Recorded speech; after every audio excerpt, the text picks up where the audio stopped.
Happy 30 to them, happy 30 to them, happy 30 dear vBlogs, happy 30 to them. There we go. Happy 30. It's the 30th vBlog. Ta-da! That's pretty good going. We've been doing it for, well, quite a bit over a year now, which means it's taken me quite a bit over a year to get to this stage, which still isn't the end. But there we go. So I've just come back from the States, and I had a really good time. I mainly went because this guy called Josh Schwartz, who's the creator of the OC, asked me to play at his wedding. And I wouldn't usually do that. I mean, I've met him, he's very nice. But, you know, they've just done so much for me, and I just thought it'd be nice. So I wanted to give something back. And they were a lovely couple, and they looked absolutely beautiful. And it was kind of north of LA, in the hills somewhere, and it kind of, you had to get there on a track, and a lot of people were a bit green, kind of going on this track because it was quite bumpy, and there was kind of sheer cliff to one side, but it was very adventurous and really lovely, and we saw an amazing sunset. And then after their wedding, after they were married, I was playing on the dance floor, and they came up and they played, they danced their first dance to me playing the piano and singing. So there we go. It was very nice. So I did that, and what else did I do? I played lots of people, well, a few select people, the kind of where I'm at with the album. And it was the first time that I'd heard all of the songs together, one after the other, and it was good for me because it really gave me confidence, and I really started to feel the album, the songs as an album for the first time, because it was the first time I'd really listened to them back to back. And you know, hearing maybe where there's a bit too much of one type of thing or not too much of another, or so that was really good. I gained some good perspective while I was out there, and a lot of confidence as well in what I was doing, because a lot of people thought that it sounded fine already and I could just put it out like that, but I know it's not, and it's going to be better than that, and I'm not going to suffer from this like for a year, you know. I'm not going to keep going, oh, it could be better, could be better, could be better, but it really could be better. But it's nice that people think it could go out just like that. And then I went to New York, which is, I met up with a label over there who I licensed to, RCA, and hung out with them for a bit. My friend Jim Bianco, I saw him. He was opening for Loudon Wainwright, and I'd never seen Loudon Wainwright, but I know his son, Rufus, quite well, because we toured together when I was a little girl. Well, I was 19. And he was there, and Martha was there, and Lucy was there. And it was the first time I'd heard Loudon, and I thought he was absolutely brilliant. I really enjoyed it. I was either kind of laughing hysterically, because he's just gets right to the core of something, really, in a very amusing way, but also equally just very emotional kind of songs. And one of them, I just felt myself kind of going. I could feel that thing, which is like, oh no, I'm going to cry, I don't want to cry. I was sitting next to Jim's parents, and I just didn't want to cry. And of course, I just bawled my eyes out. It was so embarrassing. I was trying to, like, you know, all my hair was kind of sticking to my face, listening to this, such a beautiful song. I can't remember what it was called, but it was, he'd just written it, and it was so lovely. And at the end of the song, I kind of ran to the toilet. I actually needed to pee as well, but I was kind of peeing and crying at the same time. It was really sad. And then afterwards, he kind of sung a really funny song, and my brain was like, what a help. So that was good. I met a nice person called Landon Pig. That's his real name.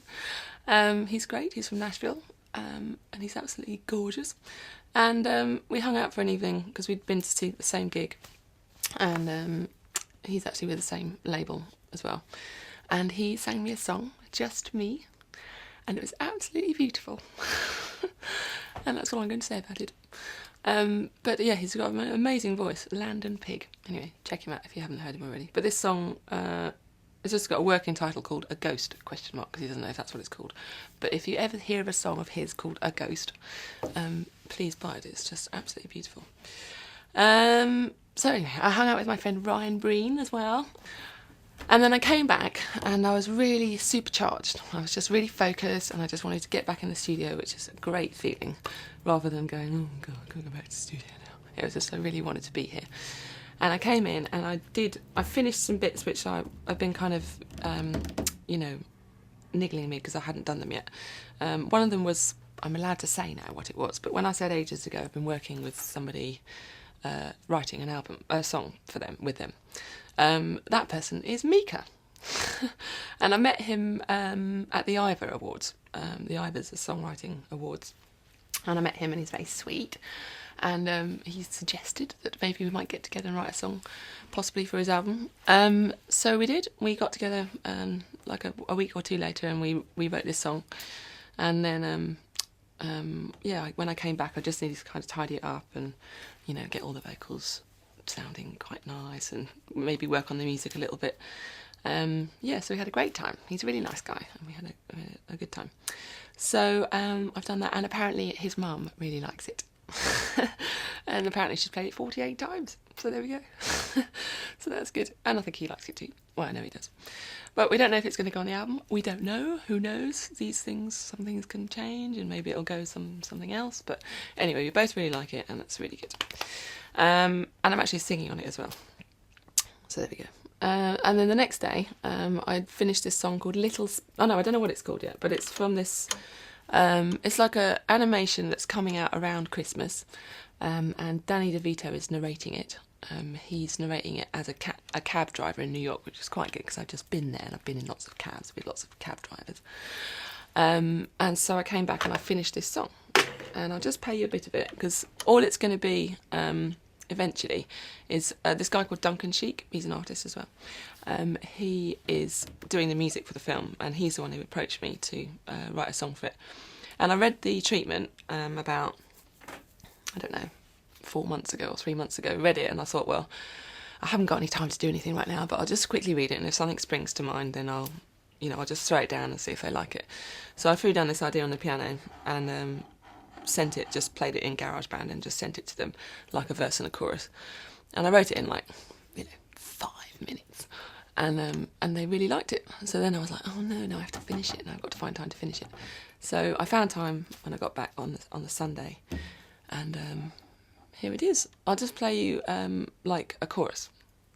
So it's basically talking to this young girl, can't remember now, 3 months ago. Anyway, a young child who's coming to New York from the country, and she doesn't really want to be there, I don't think, because she wants to be in New York, or he. This is terrible, I'm not selling it very well. Anyway, I'll just stop talking about it. But she's a bit scared, or he's a bit scared about being in New York and wants to be back in the country. So this is kind of saying, it's all right, it's going to be good. It's all right. It's the chorus. 'Cause I'm telling you so. It's quite good. It's all right. It's all in the process. It's all right. You're all set to go. So don't give me that love, 'cause I know you're up to it. So there we go. That's a little bit of that. And that's just going to have, I think, just guitar on it. Duncan's going to play some guitar on it. And hopefully that will be coming out, hopefully, if they really, really like it. So that's good. And then I tried to write some lyrics yesterday for Canvas. Put the fire on because it's all cold here now, and tried to write some lyrics for that. Didn't really have any joy. So that's just typical, because I wrote the other lyrics in 5 seconds flat, and now I couldn't write even one line in 5 hours. There we go. Anyway, a competition. We had a competition about, I wanted you to send me in your pillow fighting photographs, and somebody sent me in a picture of 2 pillows actually fighting, and that was my favourite one, so here it is. So they get some CDs and some photographs from heroes. Right, this is a song that's coming out on the 13th of October, and it's called Bring It Home, and it's on Nitin Sawhney's new album.